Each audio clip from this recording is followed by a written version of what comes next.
चुनाव के वक्त हर राजनीतिक दल आकर बड़ी बड़ी बातें कर कि हम बिहार में ये करेंगे, बिहार में वो करेंगे, हम लोग का वोट तो ये लोग ले लेते। और उसके बाद सरकार में आने के बाद क्या?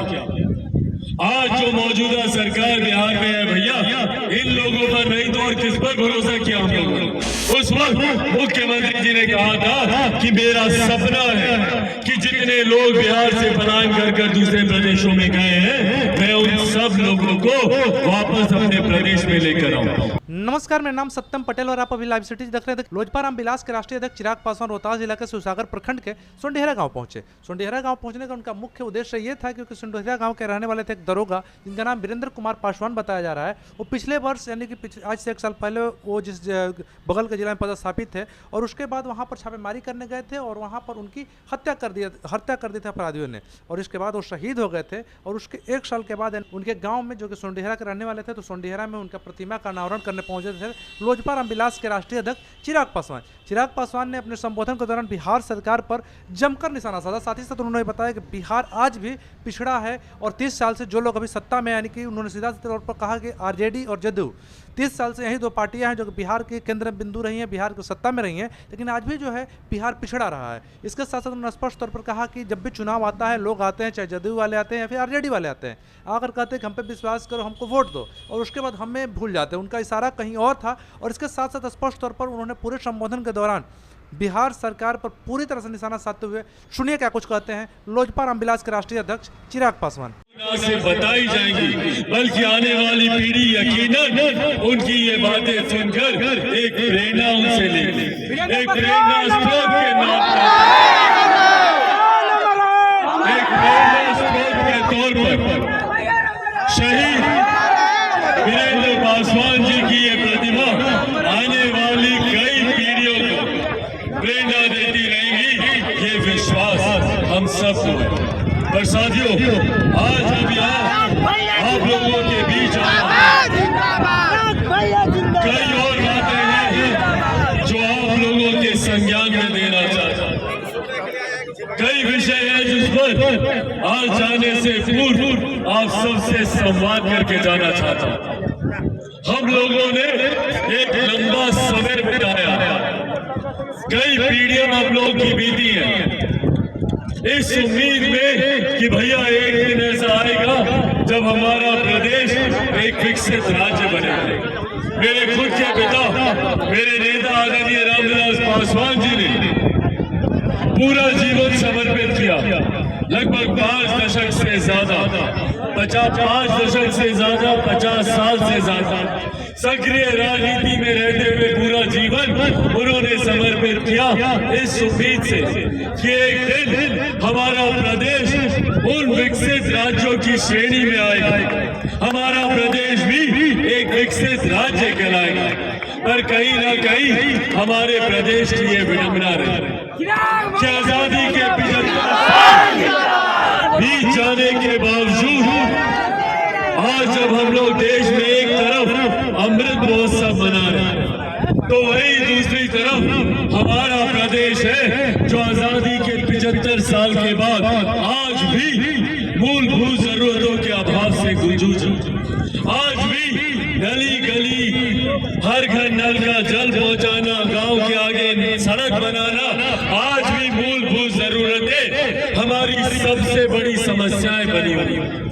दूसरे राज्यों को जाकर देखिए, दिल्ली मुंबई जैसे राज्य चमचमाते शहर भैया, जहाँ पर लोग विकास की बात करते हैं तो मल्टीप्लेक्सेस की बात करते हैं, शॉपिंग मॉल की बात करते हैं, बुलेट ट्रेन की बात करते हैं।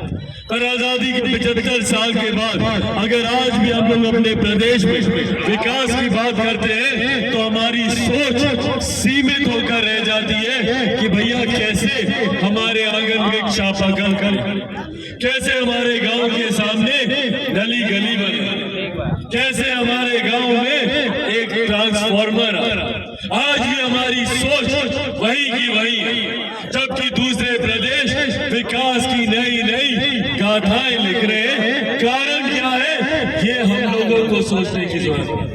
आज जब आप लोगों के बीच आया हूँ, आप लोगों से पूछना चाहता हूँ भैया, मंथन कीजिए, सोचिए कि क्या कारण है भैया कि जब भारत एक साथ आजाद हुआ, भारत के तमाम प्रदेश एक साथ आजाद हुए, तो क्या कारण है कि कई प्रदेश इतने आगे बढ़ गए और बिहार जैसे प्रदेश आज भी आजादी के 75 साल के बाद भी पिछड़ा प्रदेश कहलाते हैं। कब तक पिछड़ा प्रदेश कहलाएगा बिहार? और क्या कारण है कि भैया आजादी के 75 साल के बाद आज भी हम लोग को सुनना पड़ता है कि बिहार पिछड़ा है, बिहार पिछड़ा है, बिहार पिछड़ा है? कब विकसित होगा हमारा प्रदेश? और क्या कारण है कि हमारा प्रदेश आज तक विकसित राज्य नहीं बन पाया? ये मंथन करने की जरूरत है, हम लोग को सोचने की जरूरत है और चिन्हित करने की जरूरत है ऐसे राजनीतिक दलों को, ऐसे राजनेताओं को जिन्होंने निरंतरता में हम लोग को बांटने का तो काम किया। हम लोग को अपना वोट बैंक तो जरूर बनाया, पर बदले में हम लोग को क्या मिला? चुनाव के वक्त हर राजनीतिक दल आकर बड़ी बड़ी बातें कर कि हम बिहार में ये करेंगे, बिहार में वो करेंगे, हम लोग का वोट तो ये लोग ले लेते। और उसके बाद सरकार में आने के बाद क्या? आज जो मौजूदा सरकार बिहार में है भैया, इन लोगों पर नहीं तो और किस पर भरोसा किया हम लोगों ने? आज जब ये लोग आकर कहते हैं, और वो दिन दूर नहीं है भैया, जब बिहार में फिर चुनाव होंगे, फिर ये लोग आएगा और फिर ये लोग बोलेंगे कि भैया हम लोगों पे विश्वास करना, चाची हम लोगों पर ध्यान देना। आकर बोलेंगे लोग चुनाव के बाद, तो पूछेगा इनसे कि भैया पिछले 32-35 साल से अगर आप लोगों पर नहीं तो और किस पर भरोसा किया हम लोग? आज जो दोनों सत्ताधारी दल बैठे हैं बिहार सरकार में, राजद हो या जनता दल यूनाइटेड हो, पिछले 30-32 साल से इन लोगों की सरकार है। 15 साल तक हम लोगों ने लालू जी राबड़ी जी का हम लोगों ने शासन देखा। लगभग पिछले 2 दशक से नीतीश कुमार जी को हम लोग देखते आ रहे हैं। तो भैया जिंदगी के 35 साल हम लोगों ने इन पर विश्वास नहीं किया, तो और क्या किया?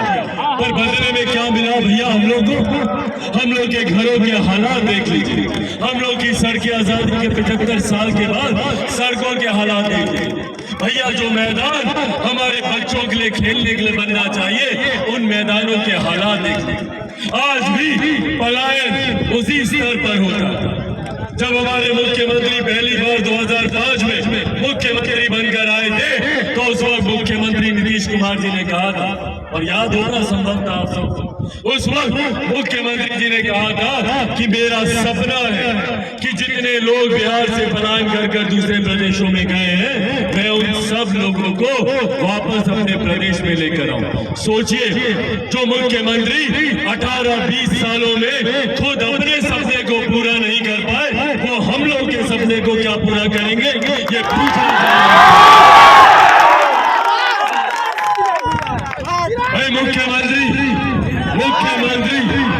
मुख्यमंत्री जी से पूछे भैया क्या कारण है कि आज भी बिहार के ही लोगों को दूसरे प्रदेश जाना पड़ता है शिक्षा के रोजगार के लिए?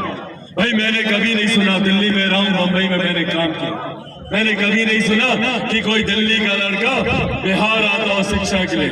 आता है क्या? कभी सुना कोई मुंबई का लड़का लड़की बिहार आया? तो फिर क्यों? अभी आपने सुना लोजपा रामविलास के राष्ट्रीय अध्यक्ष चिराग पासवान को उन्होंने स्पष्ट तौर पर सभी चीज़ों के बारे में बताया। साथ ही साथ उन्होंने बिहार सरकार पर पूरी तरह से निशाना साधते हुए कहा कि 30 साल से सत्ता में रहने के बाद भी आज भी बिहार पिछड़ा का पिछड़ा ही है। आज ही बिहार का विकास जितना होना चाहिए था उतना नहीं हुआ है। 30 साल से अगर बात करें, उन्होंने स्पष्ट तौर पर लालू प्रसाद यादव का भी भाषण में नाम लिया कि 15 साल लालू राबड़ी जी रहीं जो इनकी आरजेडी से थी, और उसके बाद जो है नीतीश कुमार जो है उसके बाद से जदयू से हैं, और 30 साल से इन लोग बिहार का सत्ता में रहे हैं, उसके बाद भी बिहार का जो है विकास नहीं हो पाया है।